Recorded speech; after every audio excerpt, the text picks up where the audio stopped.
What's up, y'all? It's Ty. In this video today, we're going to be going over each and every one of the newest stealth mode cards added to NBA 2K25 MyTEAM. Obviously, last night we saw the leaks of MPJ, of the pink diamonds, of all of the diamonds. But what do the budget cards look like, as well as we'll go over the pink diamonds and diamonds once again. Now, if you are new to the channel and have not yet, make sure you do so. Smash that subscribe button. Really does help me out a lot. Just so we hit 127,000 subscribers. I really do appreciate the support as we're on the road towards 130,000 subscribers. We're going to start off here with page 1, go to page 2, and then talk about the headliners. Jose Alvarado, 6 feet tall, 81 3-ball, defensively okay. I mean, look, he's a gold with on-ball menace. Do I like this card? No. Do I think this card's good? No. But, he at least does have that gold on-ball menace. Channing Frye up next, 7 feet tall, 86 3-ball for a Sapphire. Defensively, I don't know what he's doing on the court. I mean, his defense is about as bad as it does get. With that being said, I mean, he's a stretch big. This card stinks, though. I would not run Channing Frye, and it's kind of sad because there have been years early on in the game where Channing Frye's been good. He's been useful. This is not one of those years the card stinks. Albert King up next, 6'6", 82 3-ball, 85 driving dunk, 86 ball handle, 87 steal, 87 perimeter, good interior, good speed, 2 Hall of Famers, 12 on gold, 3 on silver. Here's the good, the bad, the ugly with Albert King. The good, card looks pretty good stat-wise. Badge-wise looks okay. The rough part about this card is, guess what? You get this card, the most important badge is on-ball menace. And he doesn't have it. And I'm going to start, talking about that quite a bit. Because that's an instant 15,000 extra coins that you're going to have to spend to give this card on-ball menace. I mean, if you're playing with this card without on-ball menace, you're playing at a big disadvantage. You just genuinely are. So, as much as I like Albert King, that's what I'm going to be looking at. What is that jump shot like as well? Those are a couple of things I've got my eye on. But the card is really solid. Just wish he came with that on-ball menace badge. Doc Rivers, 6'4" point guard, gonna play decent defense. This card stinks. Otto Porter, 6'8" shooting guard, small forward, good 3-ball. Defensively, he's okay. 78 speed is way too low. Badge-wise, not ideal. Not a big Otto Porter fan. He's fine for a budget card, though. Genuinely. He's okay for a budget card because he's gonna be super cheap. Do I like him more than like the Sapphire Harrison Barnes, though? Probably not. And that's kind of where we're at right now and what we've got to decide. Blair Rasmussen, 7 feet tall, 66 3-ball, speed's a 32. I mean, my goodness. 32 speed is really big. Yikes. MPJ, kind of saw him last night, 6'10", 92 3-ball. Obviously going to shoot the ball incredibly well.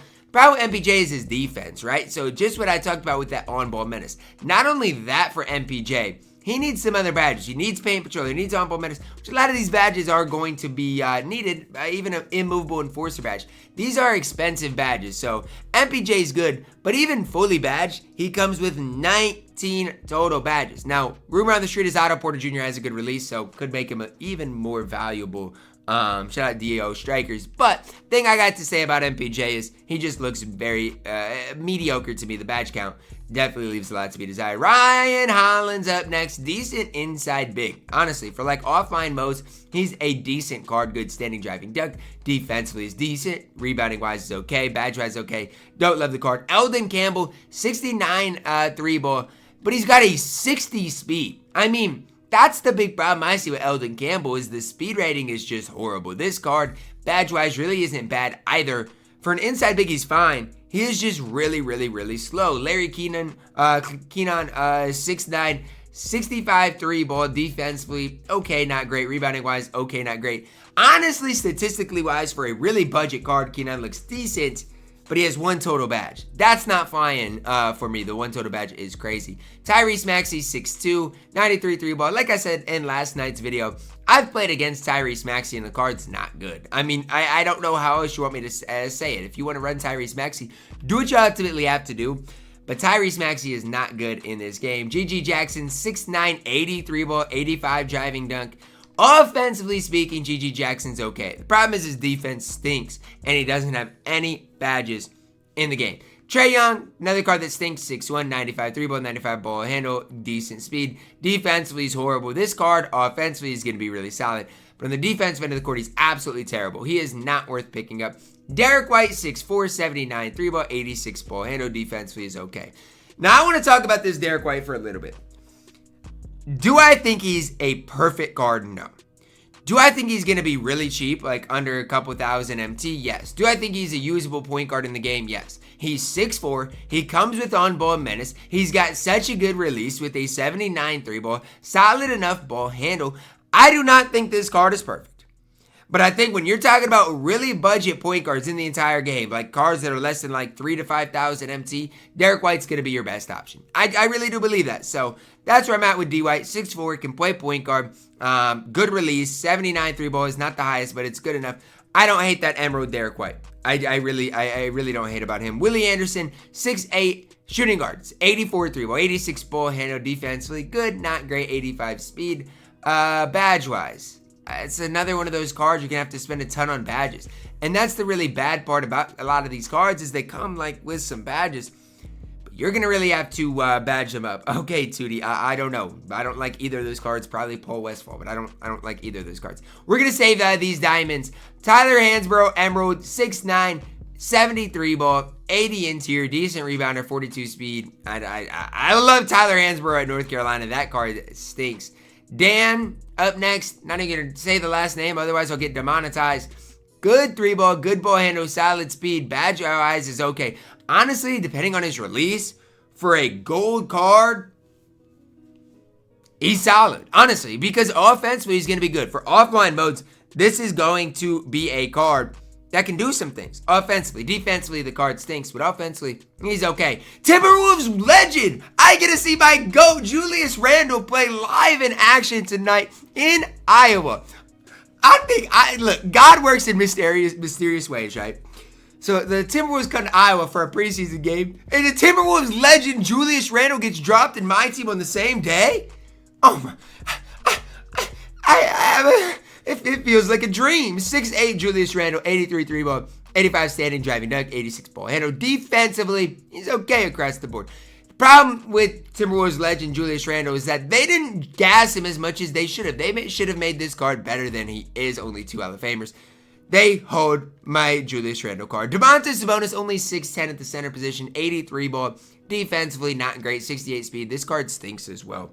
Really is, really is a sad day for those diamonds. So as far as what I'm seeing so far, I like the Emerald Derrick White. He's okay. Otto Porter could be solid. And then if you want to badge up Albert King, he's good too. Diamond-wise, I don't really like anybody. MPJ probably is the best so far. Let's start with Drazen, 6'5". I don't know. Can anybody in the chat tell me what Drazen's release is like as I do dive into his stats? The thing for Drazen is this. He's going to knock down shots with the best of them. He should never miss on the court for you guys. But the problem is, like, defensively, if you look at this card's defense, he does have challenger, off-ball pass, pick die, draw, those things, but he still lacks the on-ball menace badge. And if you get this card, you're going to have to give him that on-ball menace. And so that's the problem that I do see with Drazen Petrovic, is the fact that, like, he doesn't have on-ball menace. That is leaving something to be desired. D-Rob up next, 7'1", 85 3-ball, 85 standing, driving dunk, 92 bug, 96 interior. All true to the fact that I think D-Rob is going to be the best big in the game. Some people are going to argue, oh, well, it's Kareem, it's this, it's that. Give me D-Rob, man. Give me D-Rob. This card, and with his stats and badges, I think he's the best big in the entire game. Devin Booker, the best point guard in the game right now. I mean, even defensively, the card's not horrible. Yes, you're going to have to give him some of those badges, but at least he comes with silver on-ball menace. So you're not going to have to fully badge him on the defensive end of the court. Obviously, offensively with these badges, he's going to be elite. Now, let's just take a quick look at some of the releases, because I don't really do gameplays anymore, because, look, I don't have the MT to fund that. But let's look at some of these releases. Let's start with Devin Booker. For everybody that doesn't know, Devin Booker's release might be the best release in the entire game. Like, it is so easy to time, so easy to green as I missed my first shot. Remember, we're on Hall of Fame difficulty. But yeah, Devin Booker's release is it. So just, I mean, don't think like Devin Booker doesn't have a good release. His release is fantastic. His fade is absolutely elite. D-Book's going to be the best offensive guard in the game. I mean, there's no ifs, ands, or buts about it. Like, he is going to be that good. Then let's look at Drazen Petrovic. If I can find the card, that's going to be the tough part. Oh, here we go. 90 overall Drazen.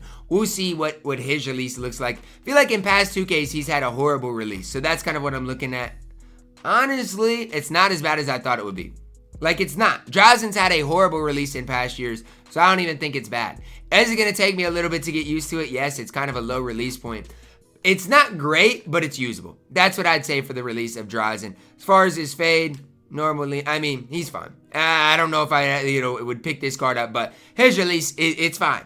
And then let's look at D-Rob. The last card I really want to at least look at today. See what type of releases these guys all do come with. With David Robinson, normally in 2K, he has one of the, look at his player build, man. It's just ridiculous. But normally 2K-wise, he's got one of the best releases in the game. This year is no different. I mean, you're seeing me. I greened 3 shots in a row, and I'm on Hall of Fame difficulty. I mean, come on, man. Look at what this David Robinson is doing, man. He's just absolutely elite. Release-wise, player build elite as well. So, sad part is this card's probably going to be 1,000,000 coins. So, I mean, if you want D-Rob like myself, just realize, like, the odds are not going to be in your favor. And it's sad, but that's just the era we're in my team right now. So that's where we're at. That's what to know. D-Rob, by far and away the best card you're getting today. D-Book second. As far as budget guys, Albert King's okay. Derrick White's okay. And so is Otto Porter. Those are the guys that I am somewhat high on. That's going to wrap it up for our video today. Drop a like on the video. Subscribe if you're new. And as always, man, I love you guys. Have a blessed day.